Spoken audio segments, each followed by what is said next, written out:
একটা সময় কোরবানির ঈদ মানেই ছিল দূর দূরান্তে পশুর হাট, মাইকিং আর মানুষের উপচে পড়া ঢল। কিন্তু সময়ের সাথে সাথে অনেকটাই বদলে গেছে সেই চিত্র। বর্তমানে কোরবানির পশু কেনা বেচার জন্য হাটের পাশাপাশি জনপ্রিয় হয়ে উঠেছে এগ্রো ফার্মগুলো।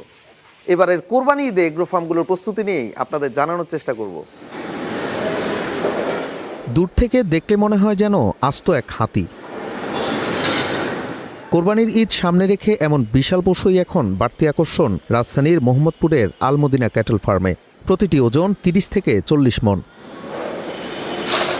সময় মতো খাবার, নিয়মিত গোসল আর বিশেষ পরিচর্যায় গরুগুলোকে প্রস্তুত করছেন খামারিরা। জানালেন ক্রেতাদের জন্য রয়েছে বাড়তি সুবিধা।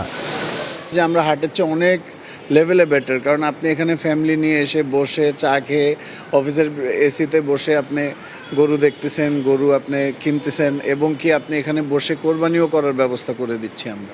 তবে কোরবানির জন্য চাহিদা বেশি থাকে ছোট ও মাঝারি গরুর, সেই প্রস্তুতিও নিয়েছেন খামারিরা।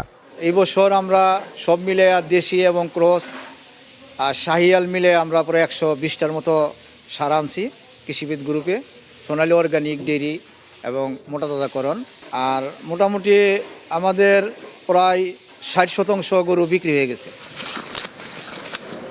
কেউ কেউ গ্রামীণ পরিবেশেও গড়ে তুলেছেন খামার। পশুর খাবার থেকে লালন পালন, প্রতিটি স্তরে প্রাকৃতিক বিষয়কে গুরুত্ব দিয়েছেন তারা।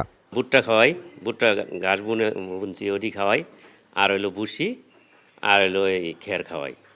এই আমাদের খাদ্য। এমনি কোনো মোটা তাজা হওয়ার কিছু আমরা খাওয়াই না। খামারিরা বলছেন পশু কেনার আগে কতটা স্বাস্থ্যসম্মত উপায়ে একে লালন পালন করা হয়েছে সেটি দেখেন ক্রেতারা। একদিকে কালবৈশাখীর মৌসুম, অন্যদিকে ঈদ প্রস্তুতি। কাদামাটির হাটের তুলনায় ভালো পরিবেশ থাকায় অনেক ক্রেতাই এখন খামারমুখী। Nazmul Hasan, Star News, Dhaka.